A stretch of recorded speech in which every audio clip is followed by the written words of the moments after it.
La campagne électorale bat son plein en Côte d'Ivoire. Chaque jour, les prétendants au fauteuil présidentiel vont à la rencontre des électeurs. Bienvenue sur Africa 24 pour votre journal de campagne. Le terrain chocossé des deux plateaux de la commune de Cocody à Abidjan a vibré ce mardi 14 octobre 2025 à l'occasion du grand meeting du candidat du Congrès démocratique CODE, Jean-Louis Billon. Devant une foule venue de plusieurs communes d'Abidjan, le candidat a lancé un appel fort à la jeunesse ivoirienne autour du thème « Jeunesse ivoirienne, tout commence par un choix, celui d'oser ». Dans son allocution, le président du CODE a mis l'accent sur l'emploi des jeunes, la modernisation de l'éducation et la création d'opportunités locales, soulignant la nécessité pour la jeunesse d'oser et de croire en ses capacités à transformer le pays. Nous allons mettre en place un fonds spécial pour l'entrepreneuriat des jeunes afin de soutenir les initiatives de proximité, artisanat, agriculture, innovation, numérique, culture, toutes ces activités qui font vivre nos régions. Nous créerons des incubateurs sectoriels directement au sein des établissements de formation pour relier l'apprentissage et l'entrepreneuriat, pour que vos idées deviennent des entreprises et que la formation débouche sur des emplois réels. Des cortèges de jeunes, de femmes et de militants ont afflué, drapeaux à la main, scandant des chants et des slogans appelant à une Côte d'Ivoire plus juste et plus équitable autour du candidat du CODE qui ambitionne de réduire la courbe du chômage projetée à 2,3% en 2026. Par rapport à son programme qu'il a donné, il a parlé du logement. Aujourd'hui, si tu n'as pas des millions, tu ne peux pas être logé. Nous voulons aller au deuxième tour phare. Et avec Jean-Louis Billon, on est là et on va voter. Nous sommes toujours prêts, nous les mamans Billon. Le président Jean-Louis Billon est le candidat de la nouvelle génération. C'est notre candidat parce que nous sommes nés après l'indépendance. Et nous le soutenons de tout notre cœur. Et nous souhaitons que les Ivoiriens aussi le soutiennent, surtout ceux de la nouvelle génération. Ce meeting marque une nouvelle étape dans la tournée nationale du candidat du CODE qui poursuit sa campagne à travers le pays pour représenter son projet de société axé sur la relance économique et la justice sociale. D'autres grands rassemblements sont annoncés dans les prochains jours pour maintenir la dynamique d'espoir lancée par le candidat du CODE, Jean-Louis Billon. Depuis Abidjan, Côte d'Ivoire, Rina Kwasi pour Africa 24. Le 1er septembre 2025 à Abidjan, le Mauritanien Sidi Oulta a officiellement pris les rênes de la Banque africaine de développement, élu le 29 mai 2025. Cet ancien ministre de l'économie et de la Mauritanie et ex-président de la BADEA arrive avec un bilan impressionnant. Il a multiplié par 8 les décaissements de la Banque arabe pour le développement économique en Afrique. Lors de son discours d'investiture, il a promis de bâtir une Afrique robuste et prospère, tout en appelant à un changement de paradigme pour relever les défis actuels que sont l'endettement croissant, la baisse de l'aide publique au développement et les effets du changement climatique. Les défis de notre époque, croissance démographique, technologie, défis climatiques, sont des défis universels. Néanmoins, les solutions ne peuvent être universelles à moins que l'Afrique ne joue pleinement son rôle. Notre mission, c'est de veiller à ce que les solutions soient adaptées aux perspectives, priorités et agences africaines. Un autre chantier majeur pour Sidi Oulta est le refondement de l'architecture financière africaine afin de bâtir un système plus autonome et efficace. Par ailleurs, l'emploi des jeunes constitue un enjeu crucial sur un continent où plus de 60% de la population a moins de 25 ans. Le président de la BAD mise notamment sur un soutien renforcé aux PME, véritables moteurs de croissance inclusif et de création d'emplois durables. J'accélérerai les solutions réelles pour élargir l'accès au financement, créer les emplois, autonomiser les femmes et les jeunes et débloquer le potentiel industriel et financier africain pour les générations à venir.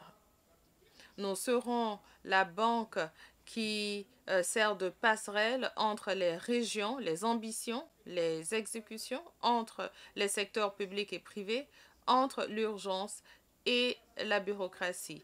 Avançons ensemble dans un sentiment d'urgence, d'unité et avec redevabilité. Ensemble, transformons la promesse de l'Afrique pour en faire un continent prospère. À la tête de la BAD, Sidi Ould Tah entame un mandat crucial. Ces 100 premiers jours seront déterminants pour transformer l'institution en une BAD plus agile et inclusive et résiliente au service d'un continent en pleine mutation. En Côte d'Ivoire, les 10 dernières années ont été marquées par des progrès notables en matière de santé publique et d'infrastructures. Selon l'enquête démographique de la santé, l'espérance de vie a atteint 62 ans en 2024 contre un niveau nettement inférieur en 2011. Parmi les avancées les plus significatives figure la baisse de la mortalité maternelle passant de 396 décès pour 100 000 naissances en 2010 à 153 en 2023. Il a plu au gouvernement d'adopter un programme de renforcement des soins de santé, surtout au niveau primaire, grâce à la CMU.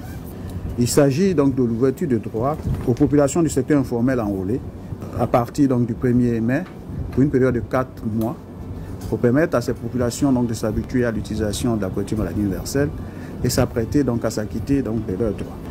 Depuis 2018, plus de 1 200 milliards de francs CFA ont été investis dans le cadre du programme hospitalier national selon le ministère de la Santé. Objectif, moderniser les centres de santé, construire de nouveaux hôpitaux généraux et créer des pôles régionaux d'excellence santé. Des villes comme Bouaké, Korogo ou San Pedro disposent désormais de centres de dialyse ou de nouveaux services d'imagerie médicale.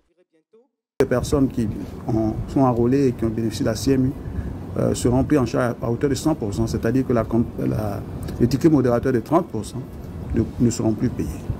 Mais ces deux mesures importantes rentrent dans le cadre du renforcement, comme je l'ai dit, de l'accès aux soins donc, de santé des populations, surtout en milieu rural, pour faire face au défi de la mise en œuvre de la couverture maladie universelle. Malgré les efforts engagés, l'accès équitable aux soins reste limité, surtout en zone urbaine et rurale. Près de 20% des Ivoiriens vivent à plus de 5 km d'un centre de santé, souvent difficilement accessible. Le système de santé demeure par ailleurs dépendant des financements extérieurs. Ainsi, en 2019, la couverture maladie universelle est une initiative prometteuse, mais sa mise en œuvre reste partielle et inégalement repartie. Daloa, capitale du PBT, s'impose comme un carrefour culturel et économique au cœur de la Côte d'Ivoire. La ville célèbre pour ses danses traditionnelles et son festival des antilopes incarne un riche patrimoine artisanal symbolisé par le pagne bloco fabriqué à partir d'Écosse. Ici, des sites naturels comme la roche éléphant de Grisier-Bois et le parc de Maraoué offrent des havres de paix pour les amoureux de nature, renforçant ainsi l'attrait touristique de la région. À l'origine, ce n'était pas une forêt sacrée. C'était une plantation de café. En ce temps-là, il n'y avait pas tous ces arbres que vous voyez aujourd'hui. À l'époque, elle appartenait au grand frère Arabé Bougué. En pleine expansion, Daloa comptait plus de 420 000 habitants en 2023 et continue de croître rapidement. Pour accompagner cette dynamique, près de 2000 voies ont été identifiées dans le cadre de l'adressage urbain, un projet clé pour améliorer la gestion et l'accessibilité de la ville. Son centre hospitalier régional rénové couvre désormais une zone de plus de 1 million d'habitants, soulignant les efforts en matière d'infrastructure pour soutenir la croissance démographique. Tu es venu à la maison, tu as coupé une mangue, la mangue n'était pas encore mûre. Donc ma mère a dit à ce singe-là, remets-moi la mangue, passe dans 3 jours pour récupérer là, elle va avoir le temps de mûrir. Et moi-même, je voyais ça comme ça. Et effectivement, dans 3 jours après, le singe est revenu. Et ma maman était étonnée. Économiquement, Daloa est un véritable poumon pour la Côte d'Ivoire. Ville agricole par excellence, elle alimente le pays en cacao et en café, secteur qui reste les piliers de son économie. L'agriculture, combinée à un commerce informel dynamique représentant près de 60% des revenus locaux, fait de Daloa un hub commercial et industriel de plus en plus influent. Avec ses scieries et ses projets agro-industriels, la ville se positionne comme un centre névralgique pour le développement régional. Merci d'avoir suivi ce journal de campagne à retrouver sur MyAfrica 24 et sur toutes nos plateformes.